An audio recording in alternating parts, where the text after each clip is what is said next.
Lovely. Lovely. Thank you very much. Now, I am Stanford Chidge, and this, of course, is the Chelsea FanCast. And earlier today, we were in very, very high-level negotiations for a guy called Martin Samuel, who writes for the Daily Mail, chief football correspondent, and the sports writer of the year, and probably one of the most respected football journalists by all football supporters. But sadly, we couldn't get him. We did try, but we couldn't get him. So we've got the next best thing. We've got my old mate Rob, who in fact taught Martin Samuel everything he knows. He does. He did. Yeah, he did. He will tell you this. He did. He did. So we're going to have Rob on, and we're going to have a talk about all sorts of very interesting stuff, mostly things that I think is rubbish. But do we have Rob on the line? I'm here. Yes, indeed. Yes. Roberto, how are you? Yeah, I'm okay. A little bit disappointed by the half-time score at the KC and the Sunshine Band Stadium. What's the score? It's 1-0 to Hull. And West Ham are deservedly losing. All I'd say is that. Okay. Anyway, let's talk on more sort of higher planes, perhaps. All right. Well, I'm not going to feel too guilty about getting you on the dog and bone as a result of that. I did feel a bit naughty about dragging you away from that. But no, I think the reason Martin couldn't come on tonight because he's there covering it, and So anyway, carry on. All right, mate. The first, basically, as of course you know only too well, we've just suffered a ridiculous international break already. Only three games into the season. Hang on, it's not a ridiculous international break. I think it is. Well, we have to have international football, but it shouldn't be this early in the season, should it? No, I agree. The one small mercy is the fact that they didn't have the ridiculous friendly in August, just before the season starts. But correct. Yeah. I really hate the fact though that you get 3 games in, and then suddenly everything has to stop for international football. And what's worse, mate, they've changed it this year, and they've basically got what is it? They play almost for like 4 or 5 days in a row. Well, it's an international fest now. I see why. In a way, I've seen why they've done it, and funny enough, it's about money. No, really? And it's about a sort of in a way, it's a good idea, I suppose, from a commercial point of view, that it runs for 4 or 5 days, and you've got various games each day, and it spreads it, and there's more TV rights, So, but the only thing I would say on that is, if international football keeps competing on a commercial point of view against club football interests, it will kill itself. Well, I want to get onto that in a minute, Rob, because I think that there's a really interesting discussion to be had about what the future of international football is. But one of the things that this is really all the whole kind of club v country thing, isn't it? At the end of the day, yes. Yeah. It is. It's the cliche, but go on, carry on, sorry. Well, you and I are roughly the same age, and, I grew up at a very early age, massively into England, and I'll be really honest with you, that the older I get, the less bothered about it I am, and the more I prioritise what happens at Chelsea. And well, of course, and the number one reason for that is, and it's a massive mistake that the FA are compounding, is because international football increasingly becomes more and more about the commercial aspect, and it shouldn't be. What it should be doing is withdrawing itself from that and making itself something special that is a sort of an adjunct to the commercial imperative of the Premier League or La Liga. But what they're doing, they're chasing the same pound, and it's the wrong way to go. That's my view. Well, what do you make of the whole Sturridge thing? Obviously he got injured out there. As a Chelsea supporter, I spend most of my time watching the international matches, praying that none of our key players get injured. Costa, almost redid his hamstring. I think Hazard picked up a knock. Much as I don't wish any good for Liverpool, I did have an element of sympathy for them when Sturridge got injured, because their book, for the grace of God, could have gone us. What do you think about that? Well, I read very carefully what Brendan Rodgers had to say, and I agree with him. It's ludicrous. He played in the game, and then what happens is Hodgson wants to sort of, I've got these players for a few days, suddenly wants to run them through the mill. The last thing players want at this stage of the season is being trained and run through the mill. You know, you've got to accept it. You're an international manager. You know, you don't have to put the guy. If the guy says, look, I've got a tight hamstring, you don't put him through a training session. I mean, that's such bad management. It's unbelievable. I mean, it's something, in my view. See, I've known Roy Hodgson longer than most journos, actually. I'm not saying I want a medal for that, but I mean, do you deserve a medal for that? Well, no, I don't want a medal for it. And I think I'm absolutely not. And so to avoid pressure, I absolutely don't want a medal for that. No, well, I wouldn't. No, I'll do London anyway. It's like it's ridiculous. For me, it's a sacking offence. It's a sacking offence that you've got these players.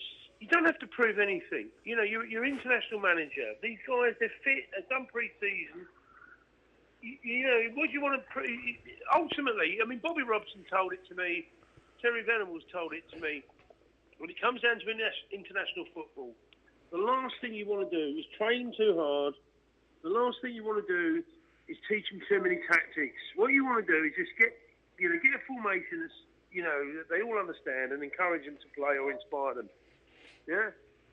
You know, certainly at this stage of the season, they're playing Switzerland. And then you run into these situations where, you know, Sturridge is now out for 2 or 3 games just because, you know, he just needed another day's rest. And Roy Hodgson wants to prove a point. Robert, I couldn't agree more with you. And I think ridiculous. I think you're absolutely spot on that. And it is mismanagement, and I think you're right. You know. Well, it is mismanagement. Yeah, that's exactly what it is, Chid. All they have to do is to pick the best players for the formation that they want, and then, you know, make them play, motivate them, and then manage their fitness. They're not there to coach them.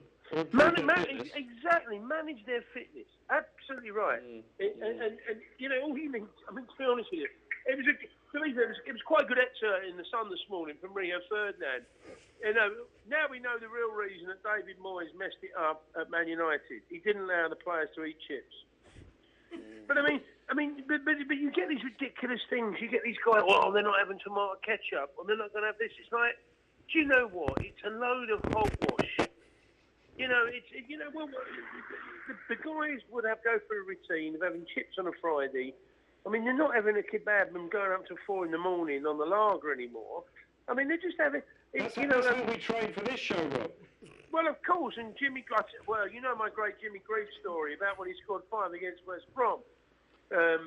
When he had a proper Sunday lunch before gravy, and then he had the apple pie and custard for dessert, then drove down his full poplar with Terry Venables and still scored 5 for the Blues. Quality. Listen, mate, just to wrap up on the international football thing, 'cause there's a few other things I want to talk to you about, but, you know, it quite often occurs to me, and this kind of goes to the nub of, you know, does international football really have much of a future? I mean, I've been lucky enough to watch Chelsea and a lot of high-quality Champions League football in the last 10 years. And it occurs to me that a lot of the top European sides would probably beat most of the other international sides at the moment. I put it out there, and therefore, that, for me, devalues international. Would you agree? No. And I'll tell you why. We just had something happen in the summer that absolutely encaptured, enraptured, and anything else that Blondie ever sang was the World Cup. And you saw some of the best games you've ever seen in your life at the World Cup. And at the highest level, international football is still, in my view, the optimum. It really is excellent. Okay. What happens is we have this sort of period of qualifying to go to tournaments. I mean, for instance, England's next game is at home to San Marino, and you're absolutely right, I mean, it's just, you know, that's Chelsea playing Woking or something nonsense. You know, it's not necessary, is it? So that's an interesting point. I mean, you know, I would remind you, Rob, that Chelsea played West Germany, as they were then, in the warm-up to the '66 World Cup in England, and of course Chelsea won. Well, of course, and West Ham eventually played West Germany in the final, and they also won. Oh, yes, we teed that one up for you, didn't we? Martin's got a question for you, Rob. Yeah. Rob, in terms of public support for international football, do you think the reason that the public are not so keen on it as they used to be is because we've actually not been competitive for the last 48 years? I think there's. I think that's wrong. I read a ridiculous article by a guy called Kevin Garside in the Independent 2 weeks ago, or trying to say, he made one half a decent point that it's not all about the manager, about players, which I agree. And then he tries to say England never had decent players since 1966. So I don't know what he's actually been doing as a sports writer for all that time. I mean, 1970 England had good players. Great team. Didn't qualify in the 70s. All right, it was much more difficult. 82. England could have won that World Cup in 82. Should have done. Yeah, I think so. I mean, so the nonsense that we haven't had good players is just so naive that it just makes me laugh. The public's changed. The world's upside down. I mean, like this. I'm going to ask you a question because I can't work this out today. We used to make statues of heroes. So we've got Wellington and we've got Nelson's column. Bobby Moore. At Chelsea you got, Ozzy, I hope, and West Ham we've got. Well, we're very generous. So we have Bobby Moore, Martin Peters, Jeff Hurst, and George Cohen from Fulham, because he held up Bobby Moore, but some of that too. According to Matt Dickinson's recent book, which I disagree with, that's another point. But why in our society do we have a statue of Amy Whitehouse? Winehouse. Lighthouse. Mary Whitehouse. Yeah, maybe we have one. What do you want, Mary Whitehouse? Yeah, Mary Whitehouse. I don't think, Rob. I mean, knowing Mary Whitehouse and everything that she stood for, the last thing that she would have wanted was for somebody to erect a statue of her. I don't think she'd have liked her erection at all. But I mean, what I'm saying is, why is there a bronze statue? As much as we like her music and we want it to go on, I'm asking these questions. I don't know, mate. Mate, I want to ask you about something. I want to ask you about somebody who's even more self-obsessed than Amy Winehouse was allegedly, and that is the preening poser that is Ronaldo, basically, because you published a brilliant thing in the football grapevine yesterday saying that he's up for grabs in the summer. He wants out of Real Madrid, and he's going to cost either Man United or Chelsea $500,000 a week. No, that's what he wants. That's what he's going to ask. Whether he gets it, but it's up for grabs. And it will be a race between Manchester United and Chelsea next year to buy him as a player for 2.5 years and a commercial monster for 2.5 years. And George Mendes will be the man that decides that. That's the guy that bought you Diego Costa. That's the agent of Jose Mourinho. It's also the guy who got Radovan Falcao to Manchester United. And my information comes from Portugal. So, yeah, I mean, what can I say? Do you think it'll happen? Do you think he'll come to Chelsea?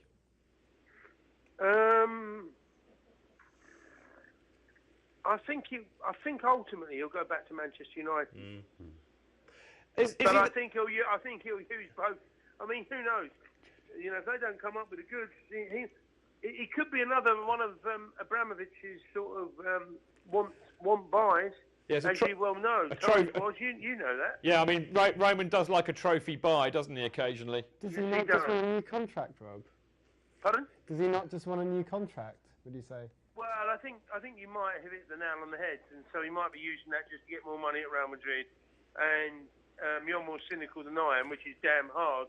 But you don't know Pablo like we do, Rob. No, but I hear good reports. Of course, that's what he wants. But I mean, look, the worst thing anybody's ever written in football is a done deal before a deal is done. Yeah. I'll be honest with you. I don't know. What I know is what I've been told. Yeah. What I know is that's the unfolding situation now, right? And it could change. It could change on a £50,000 backhander to someone allegedly. I don't know. But that's how it's unfolding. Rob, to be honest, Rob, is any footballer worth £2 million a month? Well, no.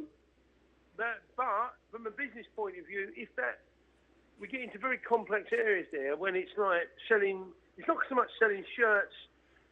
It sounds a bit simplistic, but it's effectively that. But it's also about rights in territories that we don't even think of. See, what you guys got to understand is Chelsea earn more probably money now. Well, they certainly earn more money in China and Asia than they do through the turnstiles at the bridge. Yeah. So in a way, that's why Chelsea fans, they actually turn up, bleed blood for the club. They're actually not. They're not the ones that are interested in anymore. No, we know that, mate. They make that abundantly clear to us. Well, I'm sorry, but and that's the fact. They're more interested in luring the man from Beijing or Montevideo, Buenos Aires. Montevideo. wasn't he in with Nail and I, Montevideo? Well, no, because Bobby Robson once said to Brian Robson, he did say, "Hey, Bobby," he said, "No, my name's Brian. You're Bobby." and he said, "Well, we're in Montevideo," and he said, "No, we're in Montevideo," and he said, "Well, don't go out in the sun because you don't want to get those ultra-ray violets." And he said, "No." Robert said, "No, Ray Violet played for Man United." Oh, lovely. Rob, go on. We've got a couple of minutes left before we have to go to a break, and I know you want to get back to watching the Hammers. I know you do. Well, look, talking of Hammers, an ex-Hammer, Rio Ferdinand, he's come out with his second biography, which what's it called? Hashtag something? I don't know. Hashtag 5 high blood. I know, but anyway, look. The bottom line is obviously he's stirred up the whole JT, Anton Ferdinand, Ashley Cole scenario. What do you think about that? I mean, I can understand why I can sympathise with the fact he might be hurt about it, but has he done the right thing by stirring it all up? In my view, no. I mean, I kind of know it's very difficult with that situation. I believe I know what was said during that scenario. I don't know JT that well, but I know a few people that know him. Anton Ferdinand, in my view, said certain things to him, and it all became something that ran out of control, quite frankly. Yeah. And if you ask me, is John Terry a racist? I'd say no. Yeah, I think. Is Ashley Cole a racist? No. And I think the Ferdinand brand made a massive play out of it, and they think they've got the more high ground. Yeah. But I have to tell you, and just think about that, or this. Think about Anton Ferdinand's background and what he did to someone in a nightclub one night. Yeah. Of course, I remember that story. And Rio still looks like Plug from the Bash Street Kids. Yeah. I mean, the thing is, Rob, I look, it smacks to me of basically just a cynical way of exploiting that story to sell more books, and I think he would be better advised to have really just drawn a line under it, no matter how hurtful it might have been. Well, I agree with that, and I mean, in the end, they both ended up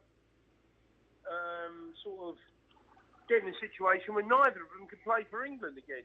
Yeah. And that's the fact of the matter. But of course, the Clever Brigade never. I mean, if you remember when I first said that neither of them would ever play for England again. Yeah. People laughed at me. Rob, neither of them have ever played for England again. That's right, and I think that's a great shame. Rob, we've got to go, unfortunately, to a break, but go back to your Hammers. Thank you so much for joining us and bailing us out. I really appreciate it, mate. Next week. Yep, cheers, mate. Take care. Thank you. Take care. Yeah, cheers. Lovely. Rob, what a trooper. Great, mate. We had great fun on a show here last week. Now, time for a break, and then we're going to be back and talking about the Champions League. Oh, yes.